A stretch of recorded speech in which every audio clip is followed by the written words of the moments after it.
হরে কৃষ্ণ। অমল পুরাণ শ্রীমদ্ ভাগবতে শ্রীকৃষ্ণ দ্বৈপায়ন বেদব্যাস শ্রীকৃষ্ণের লীলা বর্ণনা করেছেন। সেই ব্যাসদেবী ছিল বৃন্দাবন দাস ঠাকুর রূপে অবতীর্ণ হয়ে শ্রী চৈতন্য ভাগবতে শ্রী চৈতন্য লীলা বর্ণনা করেছেন। কৃষ্ণলীলায় তিনি ছিলেন কুসুমাপীর নামক একজন সখা, গোপ বালকের অবতার। আবার একাধারে তিনি ছিলেন ব্যাসদেব।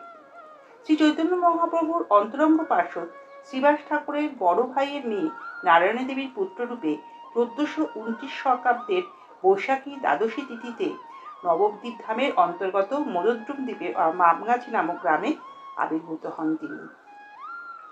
মাতা নারায়ণী দেবী কে ছিলেন? শৈশব লীলায় শ্রীকৃষ্ণ অম্বিকা নামক এক ধাত্রীর দ্বারা লালিত পালিত হয়েছিলেন।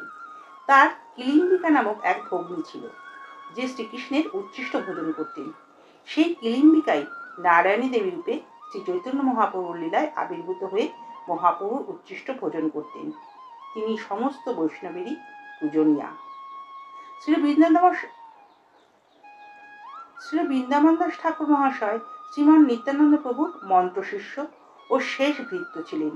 তার শ্রীপাঠ বর্ধমান জেলার মন্তেশ্বর নামক থানার অন্তর্গত দেনুর নামক গ্রামে। কথিত আছে যে, যখন শ্রীমান নিত্যানন্দ প্রভু রাজদেশে গ্রামে গ্রামে নাম প্রচার করতে করতে দেনু গ্রামে এসে উপস্থিত হন, সেই সময় শ্রী বৃন্দাবন দাস ঠাকুর তার সঙ্গে ছিলেন। একদিন ভোজনান্তে শ্রী ঠাকুর মহাশয় মুখশুদ্ধির জন্য পূর্ব সঞ্চিত একটি হরতকি নিত্যানন্দ প্রভুর হস্তে দেন। তখন প্রভু তাকে দেনুরে অবস্থানপূর্বক শ্রী চৈতন্যলীলা বর্ণনা করার আদেশ দেন।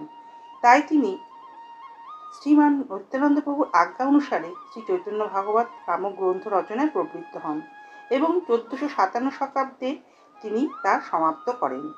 শ্রী চৈতন্য লীলা বর্ণনে তিনি হচ্ছেন আদি ব্যাস। ছিল বৃন্দাবন দাস ঠাকুর ভক্তিশাস্ত্রে প্রগাঢ় প্রতিভা সম্পন্ন ছিলেন এবং বৈষ্ণবাচারে অবস্থিত হয়ে বৈষ্ণব গুরুবর্গের মহিমা প্রচার করার জন্য কায় মনোবাক্যে চেষ্টা করতেন। অসাধারণ কবিত্ব শক্তির অধিকারী ছিলেন তিনি। ছিল বৃন্দাবন দাস ঠাকুর রচিত শ্রী চৈতন্য ভাগবত গ্রন্থের পূর্বের নাম ছিল শ্রী চৈতন্য মঙ্গল। লোচন দাস ঠাকুর শ্রী চৈতন্য মঙ্গল গান আরম্ভ করলে বৃন্দাবন দাস ঠাকুর এই গ্রন্থের নাম পরিবর্তন করলেন। বৃন্দাবন দাস ঠাকুর রচিত চৈতন্য ভাগবত পাঠ বা শ্রবণ করলে সব রকম অমঙ্গল নাশ হয়। Thanks for watching. Please like, share and subscribe our channel His Lotus Feet. Hare Krishna.